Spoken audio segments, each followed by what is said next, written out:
आवृत्तिबीजी पौधों में निषेचन क्रिया के बाद होने वाले परिवर्तन। निषेचन के बाद बीजांड व अंडाशय में निम्न 3 परिवर्तन होते हैं। फर्स्ट को कहते हैं एम्ब्रियोजेनी अर्थात भ्रूण एवं इनका विकास। सेकेंड परिवर्तन होता है डेवलपमेंट ऑफ एंडोस्पर्म, भ्रूणपोष में परिवर्तन होता है, भ्रूणपोष का विकास होता है। और थर्ड है formation of seed and fruit, बीज एवं फल का विकास। अब हम लोग अध्ययन करेंगे डेवलपमेंट ऑफ डाइकोटिलेडनस एम्ब्रियो, द्विबीजपत्री भ्रूण का विकास। अधिकांश द्विबीजपत्री पौधों में भ्रूण का विकास कैप्सेला ब्रुस्सा पेस्टोरियस नामक पौधे के भ्रूण के विकास के समान होता है, अतः इसे ही प्रारूपिक टिपिकल भ्रूण का विकास माना गया है। यह ब्रेसिकेसी फैमिली का पौधा होता है और इसी के भ्रूण के विकास के अध्ययन के पश्चात इसी को आधार माना गया है। निषेचन के बाद जायगोट आकार में बढ़कर अपने चारों ओर सेल्यूलोज की भित्ति का निर्माण कर लेता है। इसके पश्चात अनुप्रस्थ विभाजन ट्रांसवर्स डिवीजन द्वारा 2 कोशिकाओं में विभाजित हो जाता है। ऊपर की ओर अर्थात माइक्रोपाइल की ओर आधार कोशिका या बेसल सेल और निचली चेलेदा की ओर टर्मिनल सेल या इसे अंतस्थ कोशिका कहते हैं। टर्मिनल सेल को भ्रूणीय कोशिका या एम्ब्रियोनिक सेल तथा बेसल सेल को निलंबक कोशिका या सस्पेंसर सेल भी कहा जाता है। आधार कोशिका एक अनुप्रस्थ विभाजन ट्रांसवर्स डिवीजन द्वारा तथा अंतस्थ कोशिका या टर्मिनल सेल एक उदग्र विभाजन वर्टिकल डिवीजन द्वारा विभाजित होकर टी के आकार का 4 कोशिकीय बाल भ्रूण यांग एम्ब्रियो या प्रो एम्ब्रियो का निर्माण करता है। सस्पेंसर सेल कई अनुप्रस्थ विभाजनों द्वारा विभाजित होकर 6 से 10 कोशिकीय लंबी सूत्राकार रचना निलंबक या सस्पेंसर का निर्माण करती है। इसके ऊपर की ओर कुछ कोशिका फूलकर एक पुट्टिका कोशिका या हास्टोरियल सेल बनाती है जो चुस्कांग या हास्टोरियम का कार्य करती है। सस्पेंसर भ्रूण कोशिकाओं को नीचे की ओर ढकेलता है और निलंबक की सबसे निचली कोशिका अधिस्फीतिका या हाइपोफाइसिस कहलाती है, जो विभाजन करके मूलांकुर या रेडिकल के शीर्ष को जन्म देती है। निलंबक का कार्य बीजांडकाय या न्यूक्लियस से भोजन को खींचकर वृद्धि कर रहे भ्रूण को प्रदान करना होता है। इसी बीच टर्मिनल सेल की दोनों कोशिकाएं ट्रांसवर्स डिवीजन द्वारा विभाजित होकर 4 भ्रूणी कोशिकाएं 4 एम्ब्रियोनल सेल बनाती हैं। पुनः ये चारों कोशिकाएं 8 कोशिकाएं या ऑक्टेन सेल्स या ऑक्टेन स्टेज में परिवर्तित हो जाती हैं। ऑक्टेन स्टेज की चारों कोशिकाएं हाइपोफाइसिस की ओर की हाइपोबेसल सेल तथा इसके नीचे 4 कोशिकाएं एपीबेसल सेल कहलाती हैं। हाइपोबेसल सेल से मूलांकुर या रेडिकल व अधोबीजपत्र या हाइपोकाइटिल का निर्माण होता है तथा एपीबेसल सेल से प्रांकुर या प्लूम्यूल व बीजपत्र का निर्माण होता है। ऑक्टेन स्टेज या अष्टमा अवस्था की 8 कोशिकाएं परिणत विभाजन द्वारा विभाजित होकर एपिडर्मल सेल्स का एक स्तर बनाती हैं, जो बाद में अपनत विभाजन द्वारा विभाजित होकर त्वचाजन या डर्मेटोजन स्तर बनाती हैं। अंदर की कोशिकाएं अनेक वर्टिकल व ट्रांसवर्स विभाजनों द्वारा विभाजित होकर केंद्र की रंभजन या प्लीरोम तथा मध्य में वल्कुटजन या पेरिब्लेम बनाती हैं। वल्कुटजन या पेरिब्लेम कोशिकाओं से वल्कुट या कार्टेक्स तथा रंभजन या प्लीरोम कोशिकाओं से रंभ या स्टील का निर्माण होता है। वृद्धि एवं विभाजनों द्वारा भ्रूण विभाजित होकर कुछ हृदयाकार या कॉर्डेट हो जाता है। बाद में बीजपत्र बड़े होकर मुड़ जाते हैं। इस प्रकार बीजपत्र में 2 बीजपत्र बनते हैं जो एक अक्ष से जुड़े रहते हैं। अक्ष का एक भाग जो बीजपत्रों के बीच होता है उसे प्रांकुर या प्लूम्यूल तथा दूसरा भाग मूलांकुर या रेडिकल कहलाता है। एक बीजपत्री भ्रूण का विकास, एम्ब्रियो डेवलपमेंट इन मोनोकाटिलिडनस। एक बीजपत्री पौधों में भ्रूण विकास की प्रारंभिक अवस्थाएं द्विबीजपत्री भ्रूण विकास के समान होती हैं। केवल बाद के विकास की अवस्थाओं में एक बीजपत्री भ्रूणों में कुछ अंतर देखा जाता है। युग्मनज या जायगोट एक अनुप्रस्थ विभाजन द्वारा 2 भागों में बढ़ जाता है, आधार कोशिका तथा अंतस्थ कोशिका। बेसल सेल और टर्मिनल सेल। आधार कोशिका में अनुप्रस्थ विभाजन के फलस्वरूप 2 कोशिकाएं बन जाती हैं। अंतस्थ कोशिका में अनुदैर्घ्य विभाजन या लॉन्गिट्यूडिनल डिवीजन से 2 कोशिकाएं बनती हैं। इस प्रकार एक टी के आकार का बाल भ्रूण या प्रोएम्ब्रियो बन जाता है। इसके पश्चात आधार कोशिका के विभाजन से बनी कोशिका में फिर अनुप्रस्थ व अनुदैर्घ्य विभाजन होते रहते हैं। इन कोशिकाओं में सबसे ऊपर निलंबक या सस्पेंसर का निर्माण होता है और शेष कोशिकाएं भ्रूण के बनने में योगदान देती हैं। बाल भ्रूण की निचली कोशिकाएं टर्मिनल डिवीजन से अनेक कोशिकाएं बनाती है। भ्रूण में एक बीजपत्र या स्कूटेलम होता है। एक बीजपत्री भ्रूण में एक बीजपत्र या स्कूटेलम होता है। इसके अतिरिक्त प्रांकुर या प्लूम्यूल, बीजपत्राधार या हाइपोकाटिल और मूलांकुर या रेडिकल होता है। मोनोकाटिलिडनस पौधों के भ्रूण में बीजपत्र या कॉटिलिडन्स आगे की ओर तथा प्रांकुर या प्लूम्यूल पार्श्व या लेटरल में होता है। यह प्रांकुर चोल या कोलेप्टाइल से ढका रहता है। भ्रूणपोष का विकास, डेवलपमेंट ऑफ एंडोस्पर्म। भ्रूणपोष बीज का मुख्य भोज्य पदार्थ संग्रह उत्तक है। जैसा कि आप जानते हैं भ्रूणपोष केंद्रक या एंडोस्पर्म न्यूक्लियस डबल फर्टिलाइजेशन के फलस्वरूप बनता है जो त्रिगुणित होता है, ट्रिप्लॉइड होता है। इसमें संचित भोज्य पदार्थ भ्रूण के विकास तथा बीज के अंकुरण के समय काम आता है। भ्रूणपोष के प्रकार, टाइप्स ऑफ एंडोस्पर्म। आवृत्तिबीजी पौधों में भ्रूणपोष विकास के आधार पर प्रायः निम्न 3 प्रकार के होते हैं। फर्स्ट, केंद्रकीय या न्यूक्लियर, सेकेंड कोशिकीय या सेलुलर और थर्ड हेलोवियल एंडोस्पर्म। पहला पढ़ेंगे न्यूक्लियर एंडोस्पर्म। इस प्रकार के एंडोस्पर्म में एंडोस्पर्म न्यूक्लियस बार बार विभाजन द्वारा बहुत से केंद्रकों का निर्माण करता है, लेकिन भित्ति का निर्माण नहीं होता। बाद में केंद्रक परिधि पर विन्यासित हो जाते हैं। भ्रूणपोष के मध्य में एक केंद्रकीय रिक्तिका बन जाती है जो बाद में समाप्त हो जाती है। इसमें केंद्रक व कोशिका द्रव्य भर जाते हैं और अनेक कोशिकाएं बन जाती हैं।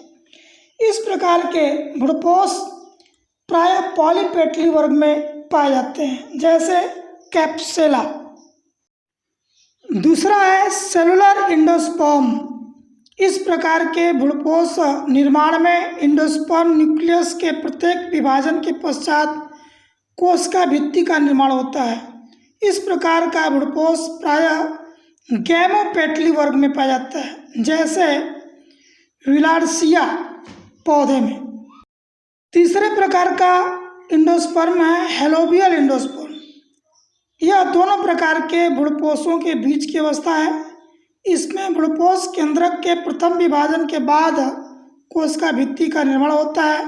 बाद में इन दोनों भागों में केंद्रक विभाजन होता है और भित्ति का निर्माण होता रहता है, जैसे एरीमुरस पौधे में। Formation of seed and fruit. बीज व फल का निर्माण। बीज द्विनिषेचन या डबल फर्टिलाइजेशन की क्रिया के फलस्वरूप बीजांड में बहुत से परिवर्तन होते हैं, जिनसे बीजांड बीज में परिवर्तित हो जाता है। बीजांड में बाहर की ओर के अध्यावरण सूख जाते हैं वह अध्यावरण सख्त व चपटा होकर बीज चोल या टेस्टा का निर्माण करता है और अंत अध्यावरण अंत कवच या टेगमन का निर्माण करता है। जिस स्थान पर बीजांड वृंत से जुड़ा रहता है वह स्थान एक चिन्ह या नाभिका हाइलम के रूप में बीजावरण पर रहता है। अब पढ़ेंगे फल या फ्रूट। परिपक्व अंडाशय से फल का निर्माण होता है जिसमें बीज होते हैं। परिपक्व अंडाशय की भित्ति फल भित्ति या पेरिकार्प का निर्माण करती है। पेरिकार्प 3 भागों की बनी होती है, एक्सोकार्प, मीसोकार्प और इंडोकार्प। असत्य फल या फॉल्स फ्रूट। कुछ फलों के निर्माण में वह दलपुंज या पुष्पासन, कैलिक्स, करोला या थैलमस तथा पुष्प के अन्य भाग जब फलों का निर्माण करते हैं तो इन फलों को असत्य फल या फॉल्स फ्रूट कहा जाता है, जैसे सेब तथा नाशपाती। तीसरा है निषेचन के बाद होने वाले परिवर्तन। निषेचन के बाद निम्न परिवर्तन होते हैं। फर्स्ट है पुष्प में होने वाले परिवर्तन। पुष्प में कैलिक्स, करोला, एंड्रोसियम प्रायः निषेचन क्रिया के बाद गिर जाते हैं। जायांग या गैनोसियम से वर्तिका भी गिर जाते हैं। अंडाशय फल में बदल जाता है, ओवरी फ्रूट में बदल जाता है और बीजांड से बीज का निर्माण होता है। बीजांड में होने वाले परिवर्तन। बीजांड में वह अध्यावरण आउटर इंटीगुमेंट्स बीज चोल या टेस्टा का निर्माण करता है। अंत अध्यावरण या इनर इंटीगुमेंट से अंत कवच या टेगमेन का निर्माण होता है। बीजांड वृंत या फ्यूनिकुलस नष्ट हो जाते हैं, जबकि लीची में इससे मांसल उत्तक निकलता है जो बीज को चारों ओर से ढक लेता है। इस खाने योग्य भाग को एरिल कहते हैं। चौथा परिवर्तन बीजांड में बीजांड द्वार इसी रूप में रहता है, लेकिन अरंडी में इस स्थान पर अतिवृद्धि निकलती है जिसे बीज चोलक या क्रूनकल कहते हैं। बीजांड का या न्यूस्लस प्रायः समाप्त हो जाता है, कभी कभी पतली परत के रूप में बचा रहता है जो पेरिस्पर्म कहलाता है। अब निषेचन के बाद ग्लूकोज में होने वाले परिवर्तन। इम्ब्रियो सैक में होने वाले परिवर्तन। ग्लूकोज में प्रतिमुख कोशिकाएं या एंटीपोडल सेल्स नष्ट हो जाती हैं। युग्मनज या जायगोट भ्रूण में बदल जाता है। ग्लूकोज केंद्रक या इंडोस्पर्म न्यूक्लियस ग्लूकोज का निर्माण करता है और सहायक कोशिकाएं या सिनर्जिड सेल्स नष्ट हो जाती हैं। अब देखेंगे अपोमिक्सिस या उभय मिश्रण। सामान्य लैंगिक चक्र में निषेचन या संयुग्मन होता है जिससे जायगोट बनता है, क्योंकि इसमें मेल व फीमेल गैमीट का संयोजन होता है। अतः इसे उभय मिश्रण या एम्फीमिक्सिस कहते हैं। जायगोट से इम्ब्रियो का निर्माण होता है जो बीज के अंकुरण द्वारा भ्रूण विकास से नए बीजाणुद्भिद या स्पोरोफाइट या पुष्पी पौधे का निर्माण करता है। अतः इन पौधों के जीवन चक्र में समसूत्री विभाजन व अर्धसूत्री विभाजन दोनों एक के बाद होते रहते हैं। यही उभय मिश्रण या एपीमिक्सिस कहते हैं, अर्थात माइटोसिस मियोसिस दोनों का होना आवश्यक होता है। अर्थात इन पौधों के जीवन चक्र में स्पोरोफाइट और गैमेटोफाइट अवस्थाएं पीढ़ी दर पीढ़ी आती रहती हैं। पौधा जो होता है वो एंजियोस्पर्मिक प्लांट स्पोरोफाइट होता है। इसके अंदर युग्मकों का निर्माण अर्धसूत्री विभाजन के द्वारा होता है। युग्मक हैप्लॉइड होते हैं। सो हैप्लॉइड स्पोर पुनः आपस में मिलकर के निषेचन क्रिया करते हैं और डिप्लॉयड जायगोट का निर्माण करते हैं। जायगोट पौधे में विकसित होता है, फिर पौधों में पुष्प लगते हैं और इनके जन्नांगों में पुनः मियोसिस होता है और फिर हैप्लॉयड स्पोर्स बनते हैं। इस प्रकार जीवन चक्र चलता रहता है।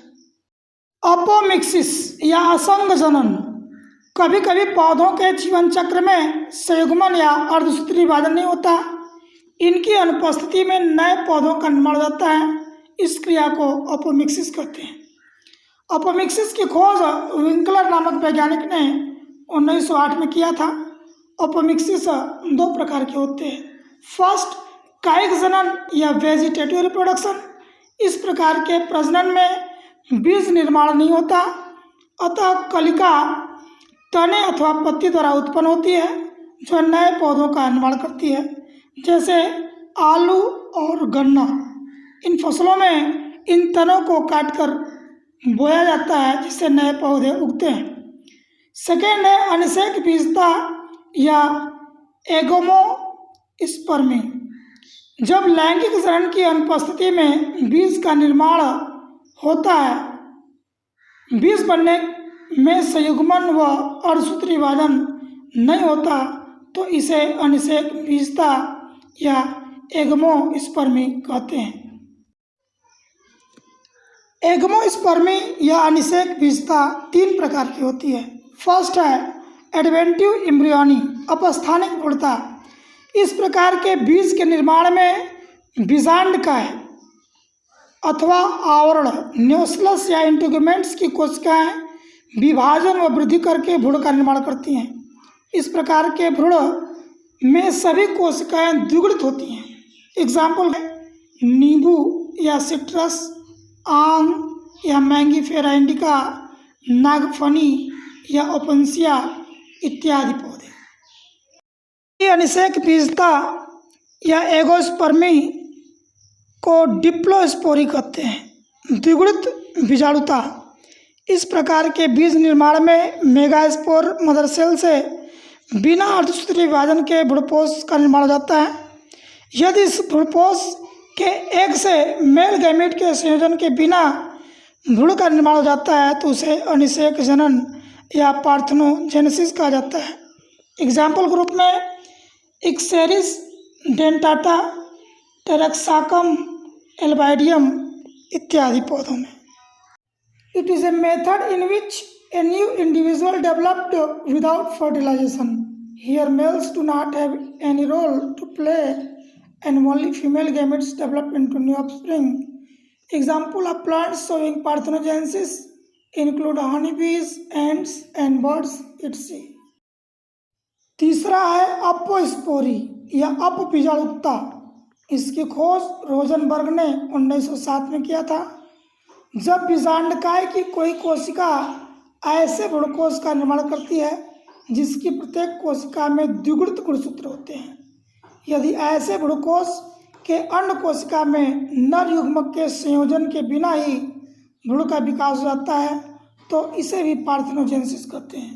एग्जाम्पल ग्रुप में क्रेपिस, क्लिफ्टोनिया, पार्थेनियम इत्यादि पौधे। अपोगैमी या अपयुग्मन। जब अगुणित भ्रूणकोश हैप्लॉयड एम्ब्रियो सैक के अंड के अलावा किसी दूसरी कोशिका जैसे सहायक कोशिका या प्राथमिक कोशिकाएं, सिनर्जिड सेल्स या एंटीपोडल सेल से भ्रूण का विकास होता है तो इसे अपयुग्मन कहते हैं। एग्जाम्पल लैलियम तथा एरिथ्रिया। कभी कभी नर युग्मक से भी भ्रूण बनता है, यह हैप्लॉयड अपोगैमी कहलाता है, जैसे निकोसियाना टेबेकम, तंबाकू, क्रिपिस टेक्टोरियम इत्यादि। पॉलीइम्ब्रियोनी, बहुभ्रूणता। जब एक बीजांड या बीज में एक से अधिक भ्रूणों का विकास होता है तो इसे पॉलीइम्ब्रियोनी कहते हैं। अनावृत्तिबीजी पौधे अर्थात जिम्नोस्पर्म्स पौधों में यह एक सामान्य घटना है, अर्थात जिम्नोस्पर्म में पॉलीइम्ब्रियोनी प्रायः पाया जाता है, किंतु एंजियोस्पर्म या आवृत्तिबीजी पौधों में यह बहुत कम देखने को मिलता है। एंटोनी वान लीवेनहॉक नामक वैज्ञानिक ने 1971 ईस्वी में संतरे में पॉली एम्ब्रियोनी की खोज किया था। बहुभुरता का कारण निषेचन के बाद अनेक निषिक्तांड या ऊष्पोर बनने का कारण होता है, जैसे ब्रेसिका या सरसों फैमिली में कई पराग नलिकाओं के बीजांड में प्रवेश द्वारा जो प्राथमिक कोशिकाओं या सहायक कोशिकाओं से संयुक्त होकर कई भ्रूणों का निर्माण करती हैं, तो उनमें बहुभुरता उत्पन्न होती है। एग्जाम्पल ग्रुप में पोवा और एलियम, या कभी कभी युग्मनस के कई भागों में बढ़ जाने से, जायगोट के कई भागों में बढ़ जाने से भी बहुभुरता उत्पन्न होती है, जैसे क्रोटोलेरिया और निम्फिया। अथवा कभी कभी बीजांडकाय व अध्यावरण की कोशिकाओं के विभाजन से बहुभुरता उत्पन्न होती है, जैसे नींबू, संतरा, आम इत्यादि पौधों में। जीनिया तथा मेटाजीनिया। जीनिया शब्द का प्रयोग सर्वप्रथम फोक नामक वैज्ञानिक ने 1981 में किया था। परागकणों के फल तथा बीज के गुण के ऊपर सीधे प्रभाव को जीनिया कहते हैं। उदाहरण के लिए, यदि मक्का के पौधे में परागकण पीले रंग के भ्रूणपोष वाले पौधे का हो तथा मादा पौधा सफेद भ्रूणपोष उत्पन्न करने वाला हो, तो इन दोनों के संकरण के पश्चात मक्का में पीला भ्रूणपोष बनता है। इस प्रकार नर युग्मक के भ्रूणपोष की प्रकृति पर प्रभाव को जीनिया कहते हैं। परागकणों के बीजावरण व फल भित्ति पर प्रभाव को मेटाजीनिया कहते हैं। इस प्रभाव को सोनगिल नामक वैज्ञानिक ने 1916 में ज्ञात किया था। प्रसुप्तता या डोर्मेंसी।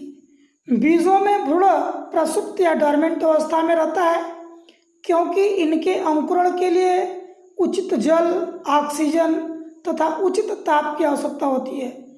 जब बीज के अंकुरण हेतु अनुकूल दशाएं न उत्पन्न हो पा रही होती हैं, तो भ्रूण कई वर्षों तक सुरक्षित रहता है। इस दशा को सिड डोर्मेंसी कहते हैं। लेकिन जब उचित परिस्थितियां आने पर, अर्थात पर्याप्त मात्रा में सब इस बीज को जल, ऑक्सीजन व ताप मिलता है, तो यह सुप्त बीज कई वर्षों के बाद भी अंकुरित हो जाता है, अर्थात अपने प्रसुप्तावस्था या डोर्मेंसी को तोड़ देता है।